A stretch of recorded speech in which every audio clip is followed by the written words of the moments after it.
الحمد لله نحمده ونستعينه ونستغفره ونعوذ بالله من شرور أنفسنا ومن سيئات أعمالنا من يهده الله فهو المهتد ومن يضلل فلا هادي له أشهد أن لا إله إلا الله وحده لا شريك له وأشهد أن محمدًا عبده ورسوله يا أيها الناس اتقوا ربكم الذي خلقكم من نفس واحدة وخلق منها زوجها وبث منهما رجالا كثيرا ونساء واتقوا الله الذي تساءلون به والأرحام إن الله كان عليكم رقيبا لپاش سپاس و ستایشێکی بێهامتا بۆ کردگاری مەزن و داواکردنی درود و ڕەحمەت بۆ سەر گیانی پاکی پێشەوای مرۆڤایەتی محەممەد صلی الله تعالی عليه وسلم. عەزیزانم، ئێمە عومرێک لە خزمەتی پیاوە گەورەکانە ژیانمان بردووەتە سەر و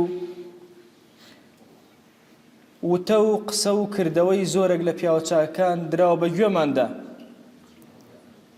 ئاینی پیرۆزی ئیسلام ئاینێکی متەکامیل و گشتگیر و هەمەلایەنە. ئەوەی کە دراوە بە گوێ ئێمەدا بەشێک چمکێک لە دین چمکێک فرامۆش کراوە. ئەو چمکەی کە دراوە بە گوێمانە هەمومان بیستومانە دەیان باسی زوهد و زاهیدان و کەمی دنیا هەموو ئەمانە بوونەتە بابەتێک لە مێشکی ئێمە چەسپیوە کە کەسی موسڵمان دنیاویست نییە. هەمومان ئەومان بیستوە کە سەیدنا عومەر جلەکانی چەندین پینەی پێوە بوو،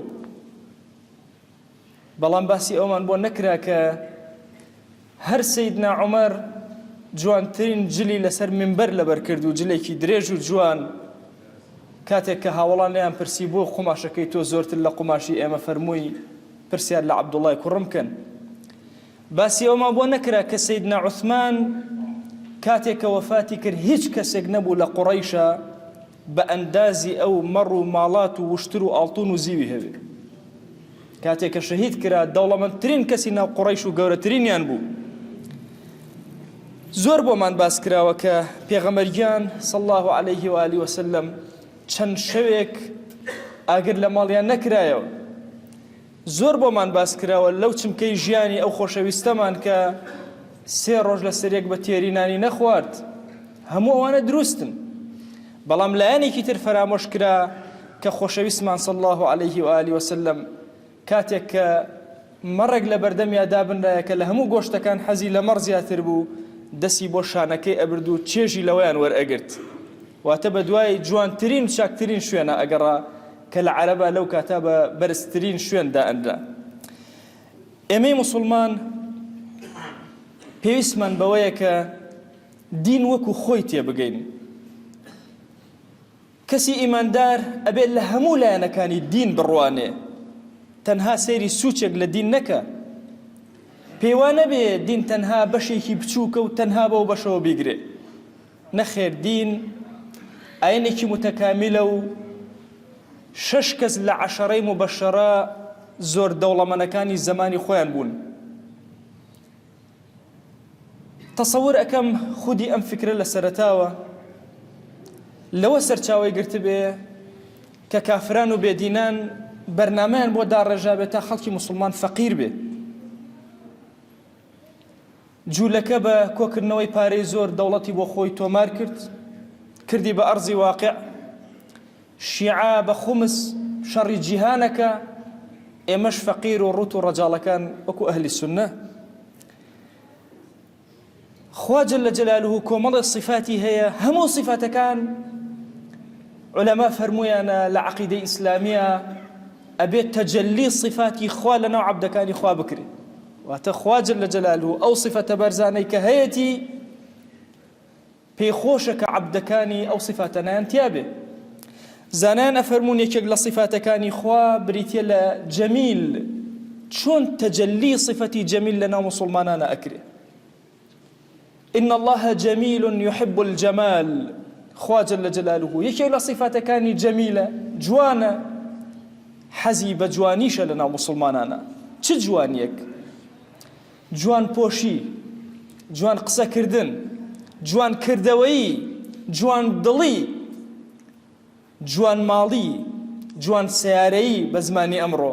هەموو جەماڵەکان ڕەب العالەمین پێی خۆشە و حەز ئەکا ئەثەری ئەمانە لەسەر عەبدەکانی ببینێ. لە ئەثاث و ناوماڵە کەسی موسڵمان ئەبێ زۆر جوان بێ، ماڵی زۆر نەخشین بێ، زۆر ڕازاوە بێ.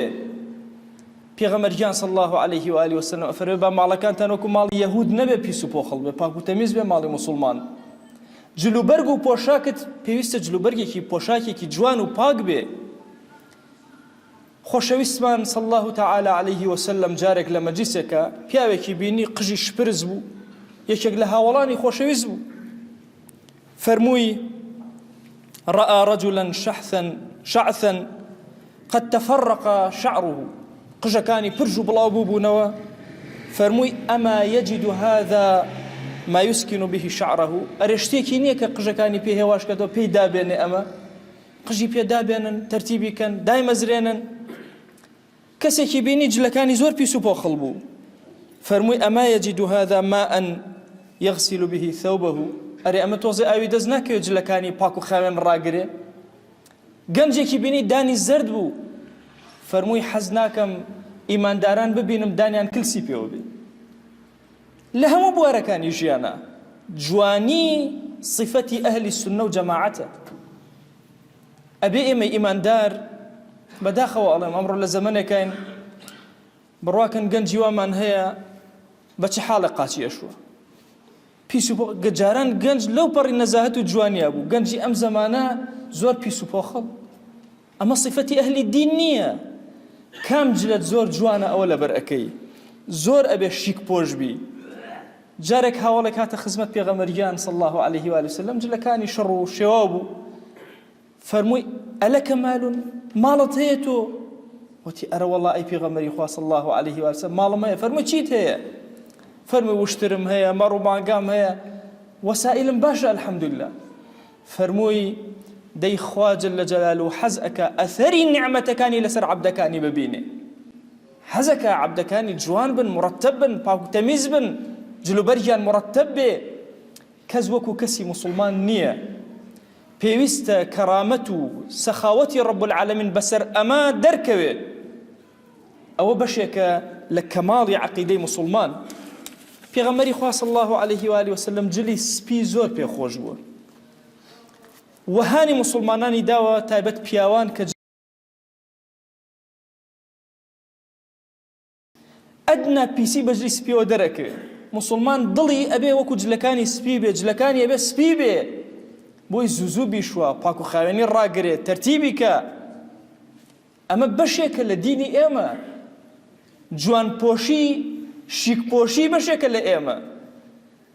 بۆیە چ ئافرەتان چ پیاوان، چ لاوان و گەنجان و چ مناڵان ئەبێت جوانترین و جەماڵترین جلیان ببەخشن. مەبەس ئەوە نییە کە ئەگەر نەدبوو ئیتر دنیات لێ بێتەوە یەک.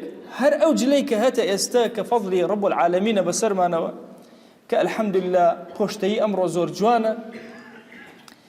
ئەگەر نەتەسەوورکەن هەندێک لە دووەلی ئەفریقی کە ئافرەتەکانیان موسڵمانە بن گەورەترین گرفتیان ئەوەیە ئەوەندە قوماشیان نییە حیجابی شەرعی بپۆشن. ئێمەش لێرە لەناو ئەم هەموو ناز و نعمەتە دە تەرتیبی کە بزانە چۆن ئەپۆشی، چەند جوان خۆت ئەڕازێنیتەوە. عەبدوڵڵای کوڕی عومەر ئەفەرمێ یەکێک لە مروئەتی ئینسان نەقاء ثەوبیه، ئەوەیە جلەکەی زۆر پاک و تەمیز و جوان بێ و مڕەتەب بێ. ئەبوو حەنیفە ڕەزا و ڕەحمەتی خوای لێبێ خۆیشی و تەڵەبەکانیشی، ئیمامی مالیک خۆیشی و تەڵەبەکانیشی هەمیشە هەوڵی ئەدا زۆر جوان لەبەرکەن، زۆر گران لەبەرکەن. تەسەورەکەی بۆچی ئیمام ئەبوو حەنیفە یەکێک لە کارە گرنگەکانی لە ژیانیا بریتی بوو لە قوماش فرۆش و بازرگانی بە قوماشەوە، تەنها لە پێناوی جلوبەرگەکانی خۆی و قوتابیەکانیە. ئەفەرمێ لە زەمەنی ئەوە هیچ زانا و دانایەک نەبوو ئیلا ئەبوو حەنیفە جلی تازەی بۆ ئەنارد ئەی با لەناو خەڵکا بە کەشخەیی دەرکەی. کەسی موسڵمان لفرمايشتك هاتوا قرتي ضعفك للروايتك هي أفرماء المؤمن كالشامة بين الناس إيمان دار وكو خال وايلنا وخلقيا بير كان ودمو تشاويكي سبيد جوان خالكي بيو بي كسيرت كبتو سيري خالك أكي إيمان دار لهيئتي الظاهرية أبو شوازية أو مرتبة أو ترتيبة أبو حنيفة يشق لو شتانيك زور زور بكاري أنا عتري زور بون خوشي زور أفرمو بون خوشي كلو شتاني حتى أفرمي هند جار قرزار أبو لسر بون خوشي أو ندي بو يشك لو عالماني كزور دولمن بو إمام أبو حنيفة أفرمي قرزار أبو لسر بون خوشي هند جري زور جران بهاو عتري زور جران بهاي أكري بكاري هنا كيشك لا أو بيواني بي أو تري أعقل هذه الأمة عقل ترين كسي أمته بريتيلا إمام أبو حنيفة رضا ورحمة خوالي به جرير كري عبد الله شكل هاولان كإمام عمر أفرمي جرير بن عبد الله يوسف هذه الأمة الله وكو يوسف شن جوان بو لم أمته أو اندد جوانا في غمري خاص الله عليه وآله وسلم روجك رويتيكر فرموي أي جرير أنت امرؤ قد حسن الله خلقتك أي جرير تو كسيكي خوائي قورا خلقتي زور جوان خلق كردوي فأحسن خلقك أخلاقي خود برسك واتا أم دوشتي بيوس كربيك باطن وظاهري إنساني مسلمان بي جوان بي أخلاق روشتي جوان بي درو ناوي جوان بي همو أوانيك لجيانا بيوست بيتي كسي إيمان دار بي بجواني بكاري بينيو بجواني ما مالي لقلاك وهلسو كوتي لقلاك پیاوێک هاتە لای پێغەمبەری خوا صلی الله عليه وآله وسلم ابن مسعود بۆمان ئەگەڕێتەوە فەرمووی إني ليعجبني أن يكون ثوبي غسيلا والله ئەی خۆشەویستمان حەزەکەم جلەکانم هەمیشە شۆراو بێ پاک و تەمیز و تووکراو و ڕەسی دەهینن حەزەکەم هەمیشە قژەکانم ڕۆنی پێوە بچێ چەوری بکەم جوان بێ بریقە بداتەوە ڕیشم سەرم وشراك النعل جديدا حزكم هميشه او نعلاني لبيكم او بيستيك لي ادم بيستيك تازبه ابن مسعود افرمي زورشتي باسكت حتى فرموي او بيستيك ايدم لو داريك بدسمه كعرب عادتي وهاب بيستيك لي اداي كرد دسي بوي كاتك داركي بيزنا بدسي وراجير به لشونك داينني والله حزكم او بيستيك لي ادم تنسيقي كي هبه لقل او جلو برغو بوشاكي كلبري اكم فرمووی ئەمە لە کیبرم نییە ئاوا ئەکەم حەزم بەمانێ ئایا ئەمە کیبر نییە خۆ دەرخستن نییە فەرمووی لا نەخێر هذا من الجمال والله يحب الجمال ئەمە بەشێکە لە جوانی کە خوا جەل جەلاله جوانی پێخۆش و جوانی ئەوێ دەی ئومەتی پێغەمبەرگیان صلی الله عليه وآله وسلم ئومەتی جەماڵ و جوانیە لە هەیئەت و لیباستا جوان بە لە ئەساسی ناوماڵتا جوان بە كورة حضارتي إسلامي أزانا تشباريك صرف كدو بو نقش ونقار وزخرفة مالكت برد زخرفة وجوان بي مزقوتكت برد زخرفة وجوان بي كأوبشك لحضارتي إسلامي حتى استشل أندلس سيركا إسبانيا أمرو أو مزقوتاني كماونة دواي أوهم صالا نزيكي نوصد صال بسرياتي أبري استجدي قد بدل لو بري جمال وفن معماري أدرس كلاو بو خلقي مسلمان هندسة إسلامي من يك بكارينا يعني بو فنون إسلامي يك بكارينا يعني دي لقصتا جوان قصبة لا صوت جوان بي لا كتابة خطة نسيرت با جوان بي همو أويك لحياتي تويا أجوزر بجواني بجي بوي بجواني بمري بوي بجواني زندو بيتو أما بشيكي فراموش لأمتي بيغمري خوا صلى الله عليه وآله وسلم إيش من بيتي أبيت جوان ترين رونقتها بيتوي مسلمان شبرز نبي كسيكي هكذا نبي أبي كسي إيمان دار لدورة ودركة شون خالق دركة بوشي وازا بوي هريك يقل إيما لراسيا أبي أملا أنا فراموش كراوة للسنة الزندو كريتو أما بشيك الدين كمرين راوة بدرجاي عمرك مرين راوة أبي إمي مسلمان فكري أو بقورين كمال بدينا بيدينان وخومن بفقيري بجين نعم المال الصالح للمرء الصالح باشترين مالي تشاك هی ئەو کەسەیە بەدەست کەسی چاکەوە بێ. بۆ وا تەسەوەرەکەن ئەم کوردستانە ئەگەر خەڵکی خێرخوا نەبێ، ماڵی صالح لە دەستی صالحان نەبێ، ئێستا خەڵک نەکەوتووە سەرجادە لە برسە. ئەزان چ دەسێکی معنەوی ئەم وڵاتە ئەبا بەڕێوە، بۆ ئەزانە ئەو گەندەڵانە ئەبەن بەڕێوە، یا ئەو خەڵکە دیندار و خواناسەی کە بەبێ ئەوەی ڕسمێ بڵاو کاتەوە شەو ڕۆژ بەم دەست و ئەو دەست سرن و علانیەتەن ئەبەخش. بۆیە ماڵ کۆکردنەوە، جەماڵی ماڵ، جوان پۆشی، جوانی ماڵت، جوانی سیارەت، هەمووی بەشێکە لە دین. تەسەورەکەی جاری وهەیە چیتە ماڵی کەسێکی موسڵمان ئەتوانێ هەر ئەم شتانەی کە دایناوە بەو شپرزیە ڕێکیان کە جەماڵێکی زۆر جوان بدا.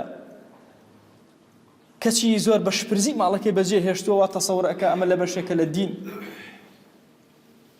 وا ئەزانێت تەنها لە بەرکردنی لیباسێکی زبر بەشێکە لە دین. ئەی بەشەکەی تری دین کە بریتە لەو معانیە جوانانەی کە هەیە. بۆ پێغەمبەری خوا صلی الله علیه و آله وسلم بوردەی یەمانی لەبەر نەئەکرد. گرانترین جلبەهای ئەو کاتە بوردەی یەمانی بوو کە خۆشەویستمان لەبەری ئەکرد هەندێک جار، وەکو لە زاد المعاد و لە زۆرێک لە کتێبەکانی ترا باس کراوە لە سیرەیە. بۆیە ئێمە پێویستمان بە خۆداچوونەوەیەک هەیە، سێرکردنەوەیکی ژیان هەیە، تەرتیبکردنەوەی نظام و حیاتمان هەیە، بۆی بزانین چۆن بژین، چۆن چاوکراوە بین، چی بکەین. والله حیفە کەسی موسڵمان سفرەکەی ناشیرین بێ، تەرتیبی تیانە بێ، جەماڵی تیانە بێ.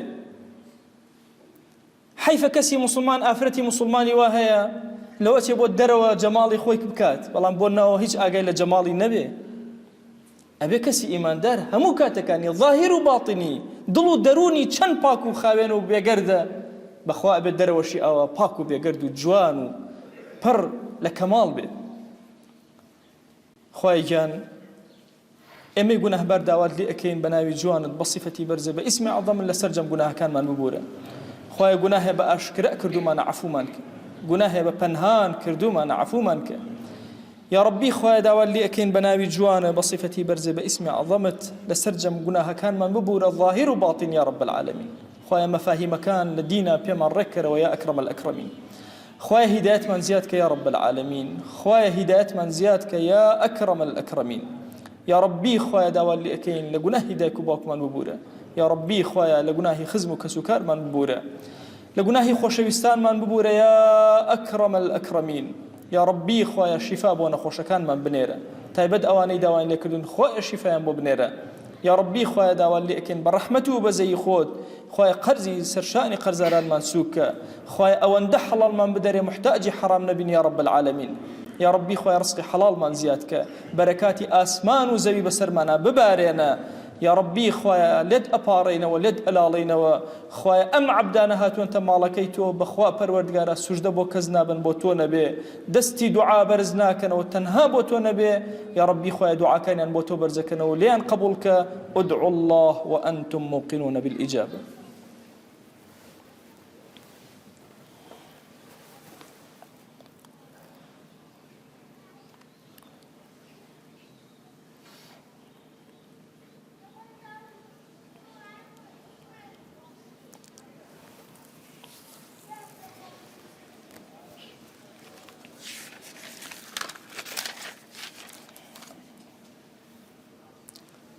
الحمد لله رب العالمين، والصلاة والسلام على خير خلق الله محمد وعلى آله وأصحابه الكرام وتابعيهم بإحسان إلى يوم الدين.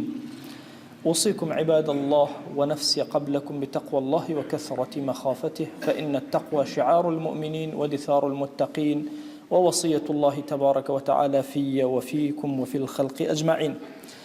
وشويسكام فرماشت پیغمبر خوای هنا صلى الله عليه وآله وسلم فرماو إن الله طيب لا يقبل إلا طيبا. خواه جل جلاله پاکا و تنها پاکش قبول کرو. پاکی که فرین دیننه هل لا يوتماشا کری پراجه جوانی و پراجه پاکی. کسی ایماندار پاک کرونه، پاک ورو، با پاکی جیو و پاکی مرو و پاکی زین بو. ئیمامی شافعی باس و دنیا ما پێکەرەوە کە یۆنجا سەرە مەزهبە گەورەکە و عام و منطقە و هەورامان و وێماینە لەسەر و ئامەزهبەیە فەرماوە من نظف ثوبه قل همه هەر کەسێ جلەکەش فرە پاک و خاوێنە دائیمە کەرۆ پاکێشا کەرۆ ڕای من طاب ريحه زاد عقله هەر کەسێ وەیج بۆش دائیمە وەشە بۆ جوانترین عتر بەکاربانەوە کامش پەنە وەشە جا عتری ئانەیە بەکاربارەوە باگرانیش بۆ فەرماوە زاد عقله عقلش گەورە بوو جا ئەصحابەکە پێغەمبەر خوایە صلی الله عليه وآله وسلم فرێشە فرە اهتمام شادان بە پاک و تەمیزی وێشە جلوبەرگیشە پۆشاکیشە لاشەیشە جەستەیشە فەرماوە عروە و کوڕ و زوبەیری گڕوێ وێ شۆرێ گڕوێ جلەکەش پاک و تەمیزێ کەرێ فرە بە جوانی كاتي رب العالمين أمر كروبا إما فرماو خذوا زينتكم عند كل مسجد إمام الرازي فخر الرازي فرماو خوا دوي كلمة بكار أردن زينة ومزجي نواتن الجواني تا بارزن فرماو زينة جواني قورة ترى يعني قرب واركانه تو كاتو عبادتنا تو جواني والبارزني أي غير عبادتنا تنش بارزني أشون فرد توك مبي فرد جوان والبارزني باك جوان والرازنيو فرماوە ئیمامی ئیبن القەیم ئەی زینەتەی کە خوای گەورەی باس کردن